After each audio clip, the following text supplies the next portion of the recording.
Now imagine that you're a seller and you have something to that you don't know the value of, and you're thinking you should auction that off, and you would like to choose the auction type that would generate the most revenue, that would generate the highest bids.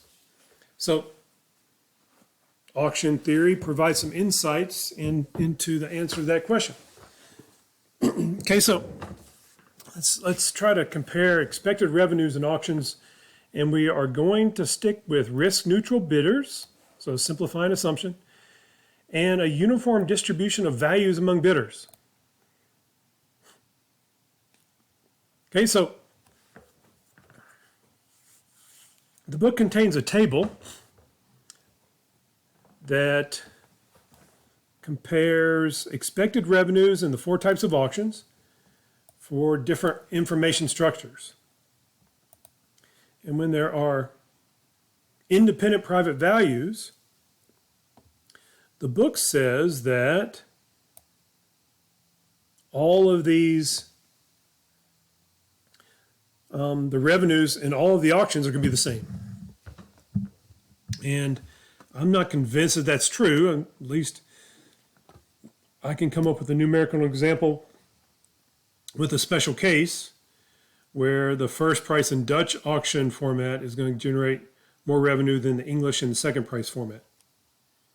And we'll look at that example, and if you can show me how I've messed it up and there is revenue equivalence even in that special case, then I'll go back and re-record this and I'll put an equal sign there.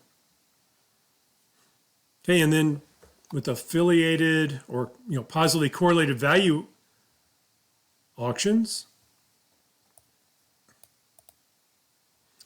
let's get rid of estimates. Affiliated values.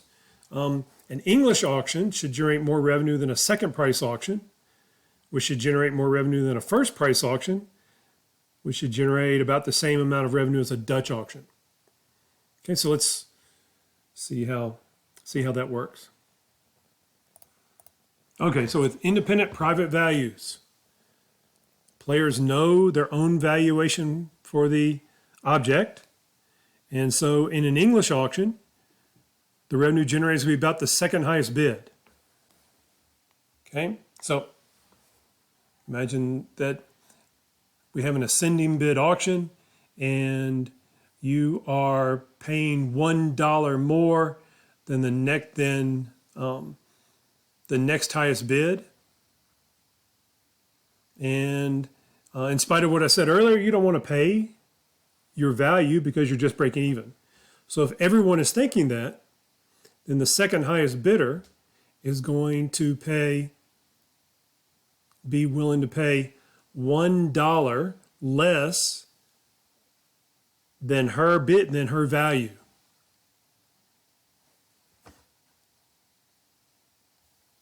So if you have the highest value and the second highest value is $20, the second highest bidder is going to want to pay $19 so that they enjoy a profit of $1. Okay, so in order for you to win the item, you must bid $20, which is the second highest value. In a second price seal bid auction, the optimal bid is to bid your value. So if you have the highest value and you bid that, and the person with the second highest value bids $20, then you'll pay $20. So in both situations,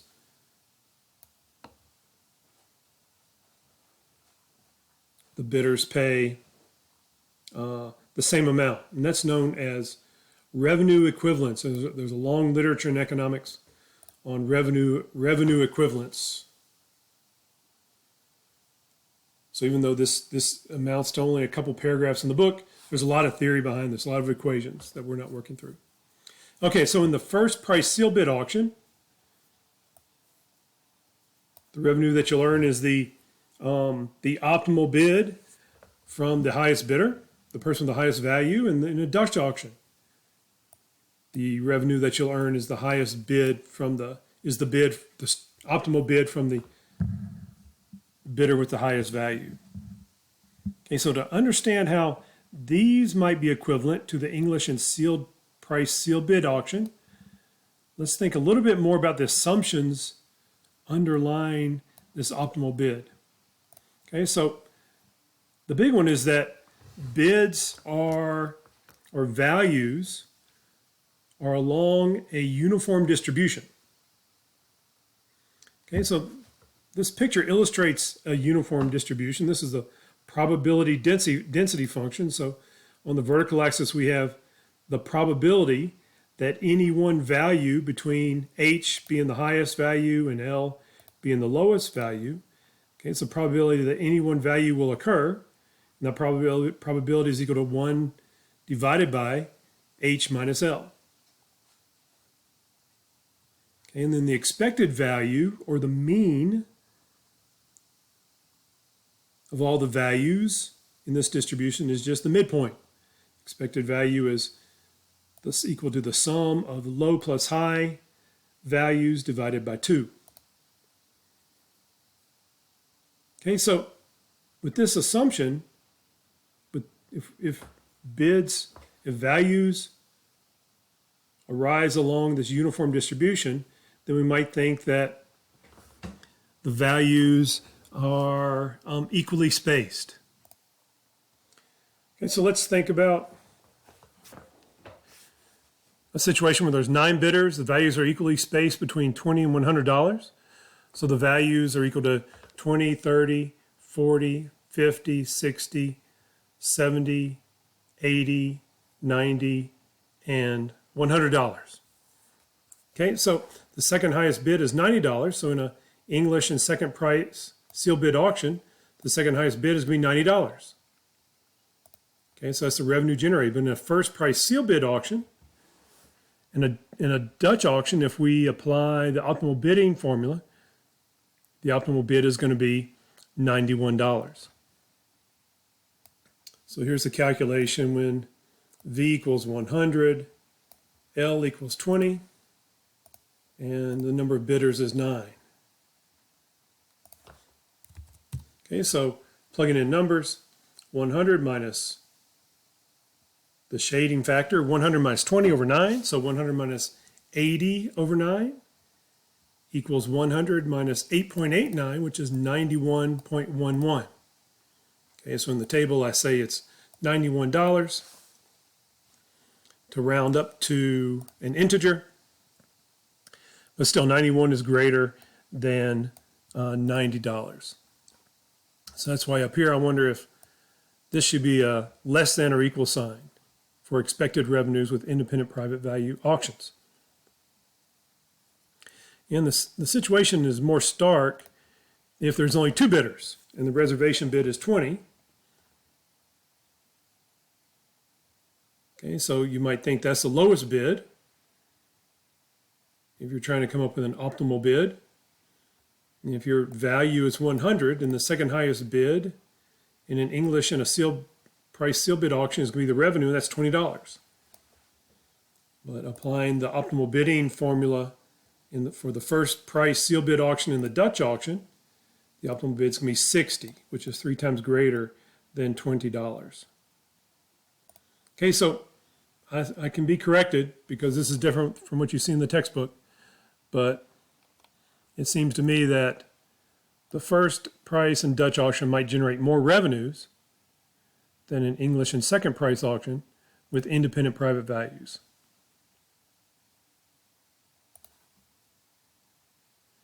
Okay, now with affiliated values, in affiliated value auctions, remember that bidders are trying to avoid the winner's curse. You don't want your value is, and so you don't want to pay too much for something. So bidders are going to shrink their bids below what they would have bid based on the optimal bidding strategy. And the shrinkage factor is A, some parameter A, and it's subjective. It's something that each bidder is going to come up with on their own. At this point, we don't have much theory to tell us what's going on. Okay, so in the first price sealed bid auction in the Dutch auctions, no information about other values are generated by the auction process. Okay, so the revenue is going to be equal for both of those. Okay, so back up to the table that you see in the textbook, first price and Dutch auctions generate the same amount of revenue. Okay, but because a second price sealed bid auction, okay, we don't get any other revenue, we don't get any other information from the auction process because it's a sealed bid, but we pay less than our value, which is our bid. Okay, so there are some profits built into a second price sealed bid auction. Okay, so it might be reasonable to think that the shading factor is going to be A prime. We're not going to be so worried about the winner's curse because the winner is going to make some money. And that's because it's paying the next highest bid and not its own bid. And so you might think that A prime is going to be greater than A. And so revenue from the second price auction might be greater than the first price in the Dutch auctions. Okay, and then with an English auction, you learn a lot about what other people value for the product, the item, or whatever the unit is. And so the amount that you shrink your bid to avoid the winner's curse is probably going to be a percentage of your bid that's greater than this large shrinkage of A, so A prime is greater than A, but it might be the case that your value, based on what other people are bidding, you might think your value is too low. So A prime might even be greater than 1. So you might increase the value that you attach to the item based on other bids by, you might increase it by 10%, 25%, 50%. Who knows? So if we have affiliated value auctions where we're not sure what the value is, then an English auction probably generates the greatest amount of revenue. And for a lot of auctions like estate sales, art auctions, that might be why we observe those to be English auctions.